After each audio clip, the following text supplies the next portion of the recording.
Hey beautiful people of the internet, welcome back. Thank you for taking the time to watch this. My name is Ruben and this is my review for DAHMER Monster, the Jeffrey Dahmer story. Let me know if you've ever watched the documentary or know much about the Dahmer. Were you excited about this in a morbid way? Let's jump in. The story of the Milwaukee Monster told from the perspective of the victims and police that allowed the Wisconsin native to go on a multi-year killing spree. I like the perspective this series takes on the Dahmer story because we've had many documentaries, movies up the wazoo. This doesn't glorify, because it does feel like some documentaries and movies kind of glorified the thing that he did, which is awful, but sometimes you get they're showcasing the nastiness forever on screen rather than the effects of what had happened. And for me, this is probably the more interesting story. It is quite a long binge though. There are 10 episodes. I haven't watched the whole lot, so I just got to be honest, I can't give a full review. I've watched about half. I will probably continue watching at my own pace, but it is heavy going. I just wanted to kind of flag up what's the difference between some of those others and whether it's even worth you watching it. And as I went into this, the first episode kind of had my heart sinking because the first episode is dark as heck. And that's not to say the rest of the series of what I've seen so far isn't dark as heck, but it is hard to watch, and I think it should be. They don't shy away from showing some of the stuff that's going on or even are told, but it starts at the end of the story and then we get to reverse and see how he became and all of those affected along the way. Evan Peters plays the protagonist as Dahmer, and I would never have expected him to play this character or have cast him. Probably good that I'm not in casting.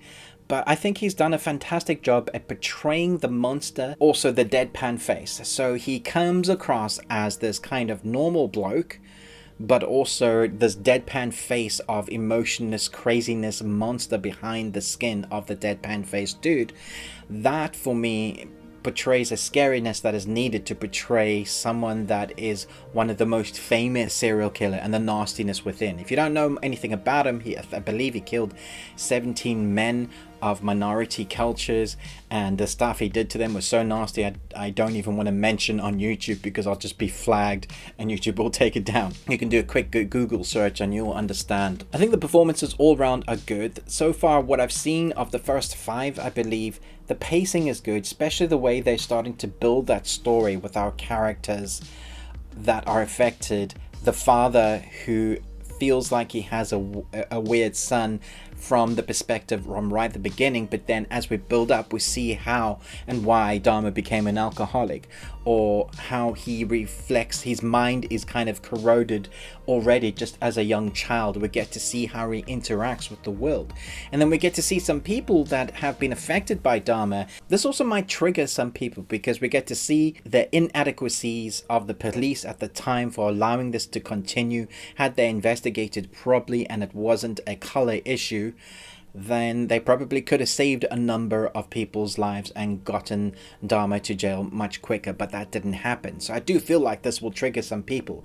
But when it comes to editing and pacing and story, it grows. It has an ominous tone, as you'd expect, but the filming and the technique shown within the filming is spectacular. So you can enjoy the ride of the story, but it's also a morbid curiosity. It's so weird in human nature. We keep wanting to watch these documentaries and movies about people that do horrific stuff because we're trying to wrap our minds around, like, how could a person do anything like that?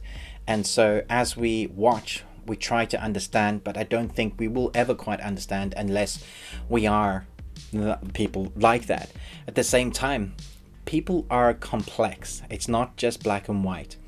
And it makes us ask ourselves some questions as to what led them to that path, which this series showcases quite well. We know that Dahmer pled insanity, and you can kind of see that in the story as to how he got there. But at the same time, you know what goes on in the mind, but at least what the series shows went on in the mind in this character. I have to applaud the protagonist. From all the actors, but especially Evan Peters, he does a great job in taking on that role. I imagine would hound you for a while. You probably kind of need to go do a couple of Pixar movies to shove that out of your mind, because inundating yourself with a 10-hour series, which is basically like doing 4 or 5 movies back to back in the brain of this person, I imagine will help you not sleep that well. Let me know if you're going to watch the whole thing.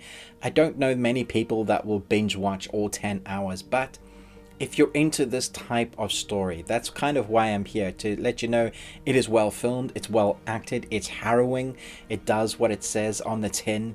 It's filmed unchronologically, so it's an interesting story. We start at the end and then we build to that end moment as to where he ends up.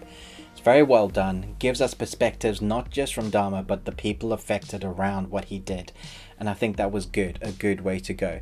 Let me know your thoughts down below. I think it was entertaining in a very morbid way.